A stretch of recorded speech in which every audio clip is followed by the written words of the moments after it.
Praise the Lord. இன்றைய பலப்படுத்தும் வார்த்தை மார்க் 10வது அதிகாரம் 27வது வசனம். Mark chapter 10 verse 27. தேவனாலே எல்லாம் கூடும்.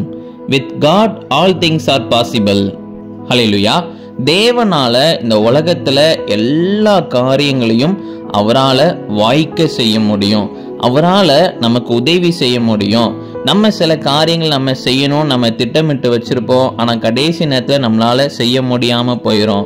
மனுஷங்களால சில காரியங்கள் செய்யக்கூடாமல் போகலாம். ஆனா தேவனால எல்லாம் கூடும். இந்த உலகத்தையே படைத்த தேவனாகிய இயேசு கிறிஸ்துவினால எல்லாவற்றையும் செய்ய முடியும். எவ்வளோ பெரிய வியாதியா இருந்தாலும் அவரால் சுகமாக்க முடியும். எவ்வளோ பெரிய கடன் பிரச்சனையாக இருந்தாலும் அவரால் மாற்ற முடியும்.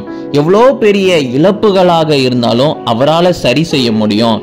எல்லா காரியத்தையுமே ஏசப்பாவால செய்ய முடியும். அதனால ஏசப்பா கிட்ட கிருபை கேளுங்க, உதவி கேளுங்க. அவர் உங்களுக்கு எல்லாவற்றிலும் உதவி செய்வார். நம்ம எல்லாரும் கண்களை மூடி நம்ம ஜெபிக்கலாம். எங்களை நேசிக்கிற நல்ல தகப்பனே, ஏசப்பா உங்களால எல்லாவற்றையும் செய்ய முடியும் என்று நாங்கள் விசுவாசிக்கிறோம்ப்பா. நீங்க எங்களுக்காக எல்லா காரியங்களையும் செய்து கொடுங்க. நேர்த்தியான பாதையில வழி நடத்துங்க. எல்லா தேவைகளை சந்திங்க. எல்லா பலவீனங்கள் எல்லாத்தையும் நீங்க நீக்கி போடுங்க. நீங்க மகிமைப்படுங்க. இயேசுவின் மூலம் ஜெபிக்கிறோம் எங்கள் ஜீவனுள்ள நல்ல பிதாவே. ஆமேன், ஆமேன், ஆமேன். தேவனால எல்லாவற்றையும் செய்ய முடியும். அவர் மேல நம்பிக்கை வைத்து விசுவாசத்தோட ஜெபம் பண்ணுங்க. நிச்சயம் உங்க வாழ்க்கையில அற்புதங்களை பார்ப்பீங்க.